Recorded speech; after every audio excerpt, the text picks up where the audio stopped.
All right, so if deadlifts are flaring up your back and causing back pain, then we need to understand why that's happening. Most of the time, it's because you have an imbalance between the three muscles of the lower back. So on the back side of your lower back, right, or your core, you have the erector spinae.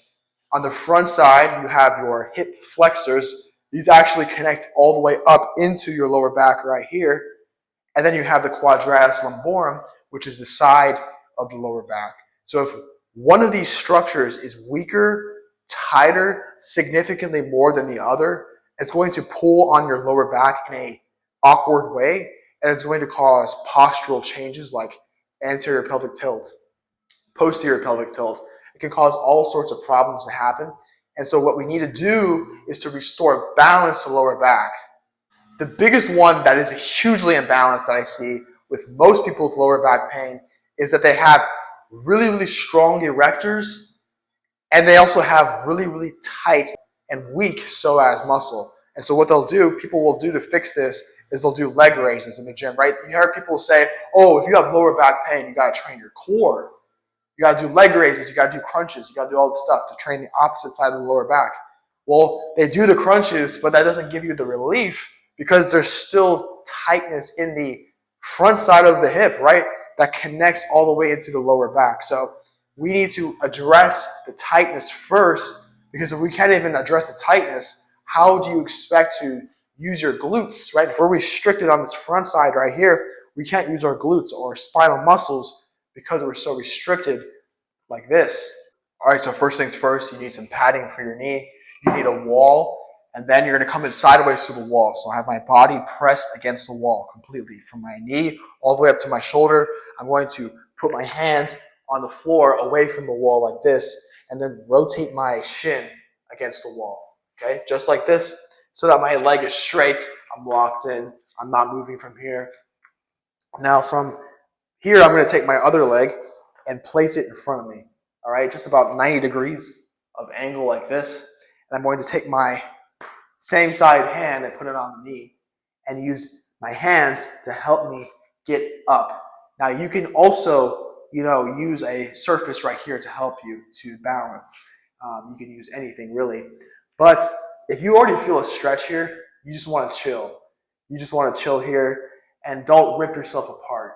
But I'm just going to let you know, if you're stuck down here, you have a lot of work you need to put in. All right, this is a huge deficiency for you if you are stuck down here. You need to be able to get all the way back up, just like this, and not even feel a stretch, okay? Now, this is going to be addressing that tightness on the rectus femoris, which is actually a hip flexor. It's your quad. Your quad muscle is actually a hip flexor. I'm not sure if you knew that, but we need to address the tightness down here first, because the tightness here is going to influence the tightness in the front of the hip right here as well.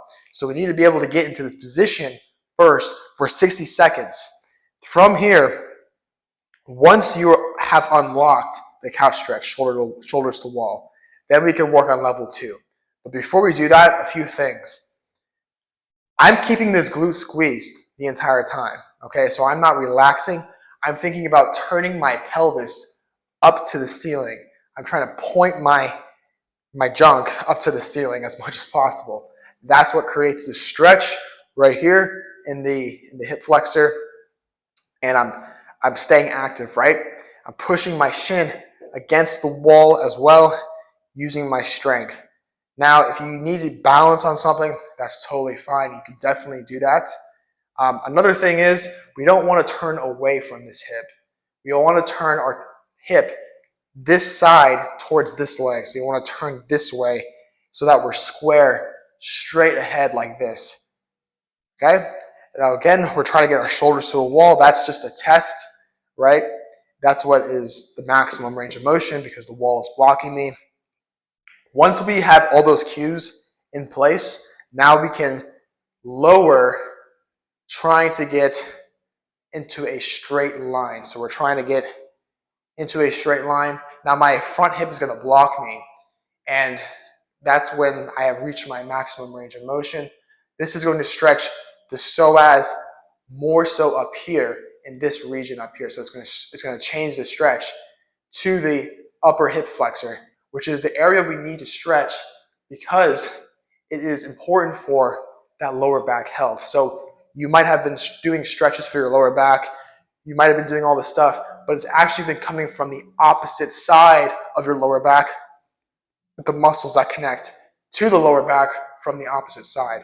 So you just want to come back up and down and pulse like this, right? You can use your hands as well. But ultimately, you try to work up to about 20 reps per side, all right? Now, if you're going to be doing this in between sets of your deadlift, probably just need to do it for like 30 seconds per set.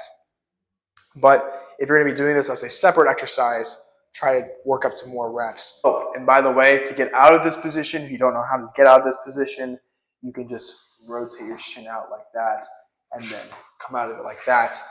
Please make sure you do it like that so you don't injure yourself or you do some weird stuff, because I see people do all sorts of stuff. If this helped you with your lower back pain and just improve your mobility, I know this is a shameless plug, but I really put together the best system where you can get full body mobility courses for your level, beginner, intermediate, or advanced. And I'll help you with the actual exercises. You can speak to me personally and I'll coach you. If that's something that's interesting to you, go check out the Skool. It's awesome. But yeah, that's pretty much it. I'll see you in the next video.